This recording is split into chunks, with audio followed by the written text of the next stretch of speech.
Greetings. I'm Tom Bankston, publisher of BankBeat magazine and the BankBeat.biz website. This is another Quick Takes video blog, and I'm really pleased to be joined by my colleague, Editor-in-Chief Jackie Hilgert, for this interview with our 2021 selection for the BankBeat Banker of the Year, and that's Chuck Mueller, CEO of Fidelity Bank in Edina, Minnesota. We're so pleased that you're all able to join us. The Banker of the Year program is something we're very proud of at BankBeat. We've been running this since 1989. And Jackie, why don't you tell us a little bit about the program and how Chuck was selected? Yes, thank you, Tom, and welcome, Chuck. I'm pleased to have the opportunity to chat with you today.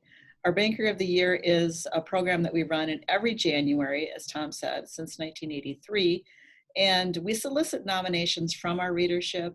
And this year, a nomination came in from somebody in Chuck's orbit and explained a little bit about what Chuck has accomplished in his 12 years as leader of Fidelity Bank. He's run a successful institution, average 1.92% pre-tax ROA, which is very impressive. And he runs a flat organization. He has a really good strategic approach to banking, and the institution has a unique set of service lines, including mortgage warehouse lending, which I felt was made for a good story. So we'll let Chuck talk a little bit about that and why this bank has really been kind of transformed through the mortgage warehouse lending business through 2020. So Chuck, why don't you talk a little bit about mortgage warehouse lending? What is it? How does it work? And what difference has it made for Fidelity Bank? Well, thank you, Tom and Jackie. Really appreciate the opportunity to chat here a little bit with you. The mortgage warehouse lending, we've really been in the market for quite some time, since the late 80s, and really is a branch off or a function of what Fidelity Bank has always done, which is primarily a short-term lender. A lot of our focus was started by my predecessor, Jim Morton, who came out of Wells Fargo as a commercial lender and really focused on working capital lending. When the opportunity afforded itself to us, when one of our clients in the office park needed a warehouse line in the mortgage space, we started with them, and that has since grown from that particular point in time to be one of the mainstays that we do here at the bank. Yeah, and Chuck, you became president and CEO right at, well, January 1st, 2008, right as the wheels were starting to come off the economy. At that time, the company, the bank, was losing mortgage warehouse clients or mortgage lending clients.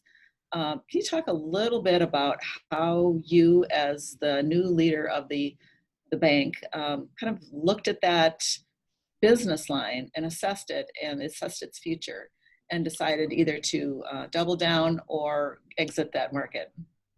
Well, that certainly was a very interesting time, actually quite an exciting time. And really, when I began myself personally more of an in-depth understanding of the mortgage warehousing business.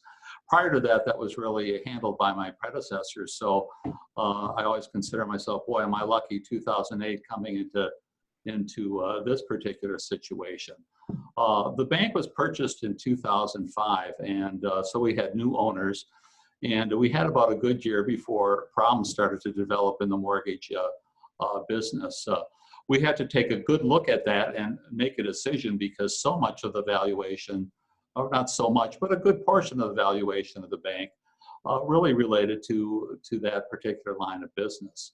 At that particular time, we took a look at the software that we were using, developed a new software package for our clients, and also completely revamped the legal document that we were using, and made a decision to stay in the market, which has proven to be a very good decision for us.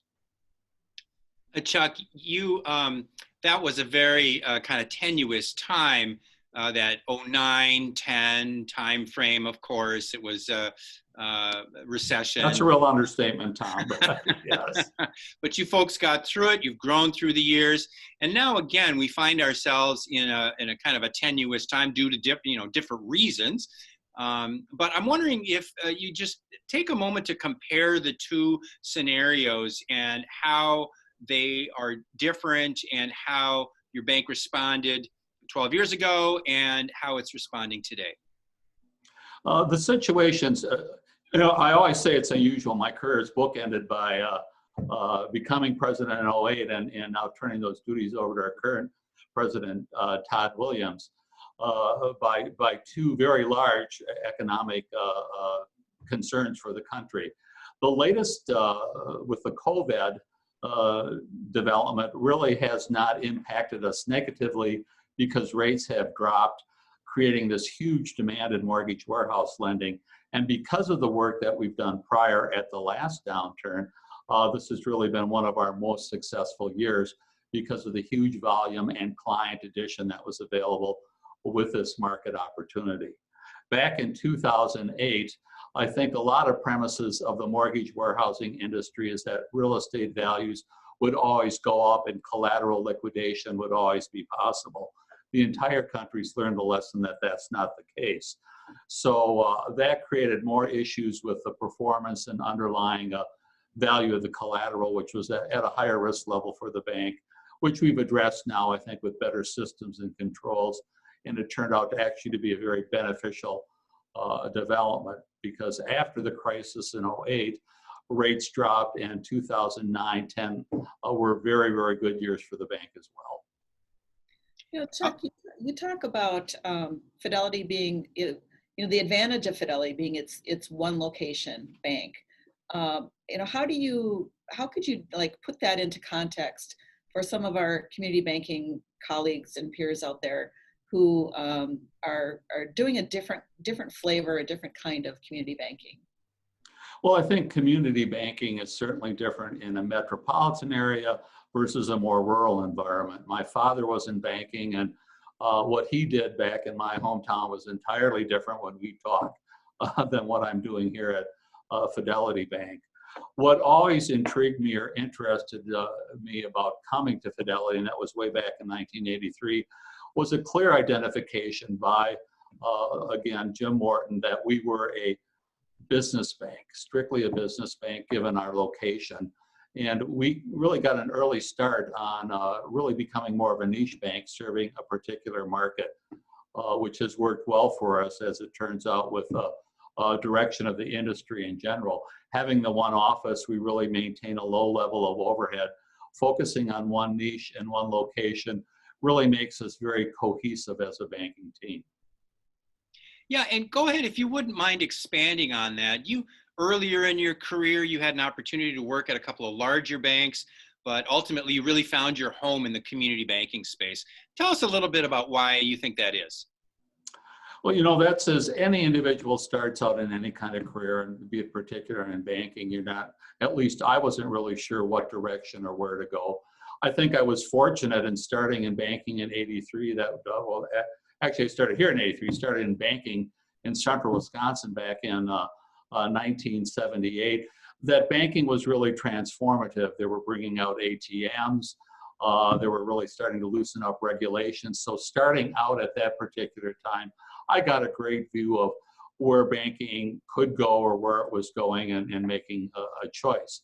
Starting out at one institution, I wanted to move back to a larger metropolitan area. And I found throughout those moves what I really liked best. I really liked a smaller, less siloed organization, and Fidelity Bank fit me like a glove because of that. I worked here for a couple of years, thought I'd try something else. Within a week, I learned I had made a mistake, and I came back to a home that was really good for me with a focused market niche. You talked about Todd Williams becoming president in 2020. He's a gentleman that you hired, right?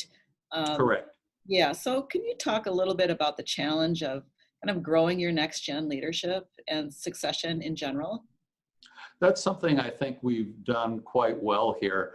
Todd started with us right out of college, as well as several other individuals now that are on our senior management team. Todd's been with me for over 30 years. Susan Johnson, hired out of college, been with us over 30 years. Kelly Starkey. These women are in the warehouse division, and really worked that niche very well, has been with us 18 years.